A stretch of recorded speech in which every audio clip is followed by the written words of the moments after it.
आज की इस वीडियो के अंतर्गत देखिए, आज का हमारा प्रश्न है कि मिट्टी के गुणधर्म को आप किस तरह परिभाषित करेंगे। तो आज की इस वीडियो में हम पढ़ेंगे मिट्टी के गुणधर्म को आप किस तरह से परिभाषित करेंगे।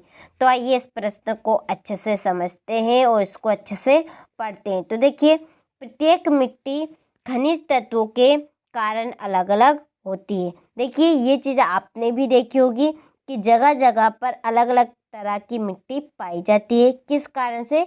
खनिज तत्वों के कारण प्रत्येक मिट्टी अलग अलग होती है। तो इसी कारण से किसी मिट्टी में कोई फसल अच्छी होती है तो दूसरी में अन्य फसल अच्छी होती है। देखिए, कई मिट्टी में हमें सोयाबीन की फसलें अच्छी होगी, कहीं पर सरसों की फसलें अच्छी होगी, कहीं पर मूंगफली की फसल अच्छी होगी।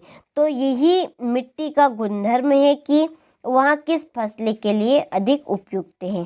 तो यही क्या है, मिट्टी का गुणधर्म है कि उस मिट्टी में कौन सी फसल अच्छी होती है, कौन सी फसल किस मिट्टी में कितना उत्पादन देगी, कौन सी फसल से हम कितना मुनाफा कमा सकते हैं। तो यही कारण है या यही मिट्टी का गुणधर्म है कि वहाँ किस फसल के लिए अधिक उपयुक्त है। तो आपको प्रश्न अच्छे समझ में आया होगा कि जो प्रत्येक मिट्टी है वहाँ अपने खनिज तत्वों के कारण अलग अलग होती है। इस वजह से किसी मिट्टी में कोई फसल अच्छी होती है तो दूसरी मिट्टी में दूसरी फसल अच्छी होगी।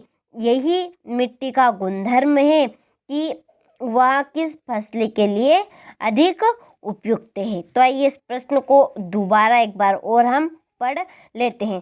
तो देखिए, प्रत्येक मिट्टी खनिज तत्वों के कारण अलग अलग होती है।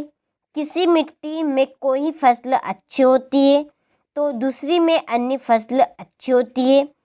यही मिट्टी का गुणधर्म है कि वह किस फसल के लिए अधिक उपयुक्त है। तो आपको ये प्रश्न अच्छे समझ में आया होगा। तो आप इस प्रश्न का अच्छे से स्क्रीनशॉट लीजिए और इस प्रश्न को आप अच्छे से नोट कीजिए, कंप्लीट कीजिए। आपसे मिलते हैं हम इसी तरह के महत्वपूर्ण प्रश्न के साथ। देखिए, चैनल पे नए हो तो चैनल को सब्सक्राइब कीजिएगा, नोटिफिकेशन ऑन करके रखिएगा ताकि हर एक वीडियो की नोटिफिकेशन सबसे पहले आप तक पहुँचे। देखिए, आप चैनल पे जाइए, वहाँ पे आपको महत्वपूर्ण प्रश्न के नाम से एक प्लेलिस्ट मिलेगी। हिंदी की, सामाजिक विज्ञान की, विज्ञान की, जितने भी आप महत्वपूर्ण प्रश्न करना चाहते हैं कर सकते हैं, जो कि आपकी वार्षिक परीक्षा में उनसे काफ़ी हद तक आपको मदद मिलने वाली है। तो आप इस प्रश्न को अच्छे से नोट कीजिए, कंप्लीट कीजिए,